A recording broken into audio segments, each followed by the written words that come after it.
அப்படின்னு நேற்று ஒரு விமர்சனம் வச்சிருக்கிறாரு. அதை எப்படி பார்க்குறீங்க? அதிமுக இன்றைக்கி ஸ்ட்ராங்காக தான் இருக்குது. நீங்கள் பார்த்துருக்கலாம்.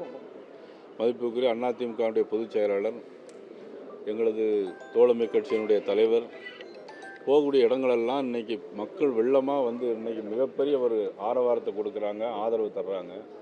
அவங்களுக்கு ஒரு பொறாமையிலே இருந்துகிட்டு இருக்கிறாங்க. எப்படியாவது அவங்களுடைய எண்ணத்தை அவங்க சொல்கிறாங்களே தவிர அதிமுகவை பாரதிய ஜனதா கட்சி உடைக்க வேண்டிய அவசியம் எங்களுக்கு கிடையாது. நாங்கள் தான் இன்றைக்கு அவருடைய தலைவர்களாக ஏற்றிருக்கிறோம்.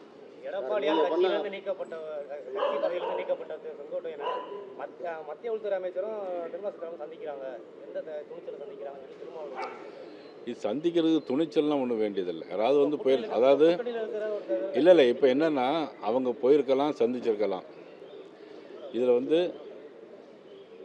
என்னென்னா வந்து அதிமுகவிற்கு நீக்கப்பட்ட திரு செங்கோட்டையன் அவர்களை உள்துறை அமைச்சர் சந்தித்ததாக அவர்கள் வந்து சொல்லியிருக்கிறார்கள். எனக்கு இது வந்து முழுமையான அதில் கருத்து எனக்கு தெரியாது. பாஜக அறுவை சிகிச்சையில் வந்து அதிமுக வந்து ஐசியூவில் இருக்குது அப்படின்னு விமர்சனம். யார்?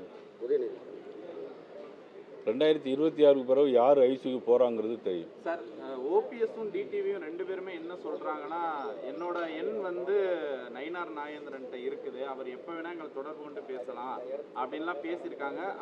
ஓபிஎஸ் வந்து கூட்டணிக்கு எந்த நிபந்தனையும் விதிக்கலை.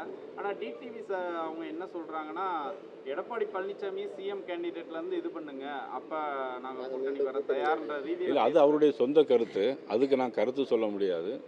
அண்ணன் ஓபிஎஸ் அவர்கள் சொல்லியிருக்காங்கன்னா நான் எந்த நேரமும் நான் அழைத்து பேசுவேன். இப்போ கூட நான் அழைத்து பேச தயாராக இருக்கேன். எனக்கு எல்லாம் யாருமே எனக்கு கருத்து வேறுபாடு கிடையாது. திரு டிடிவி சார் மேலேயும் எனக்கு எந்த விதமான கருத்து வேறுபாடு எப்பொழுதும் கிடையாது, இனிமேலும் கிடையாது. நான் தயாராக தான் இருக்கிறேன்.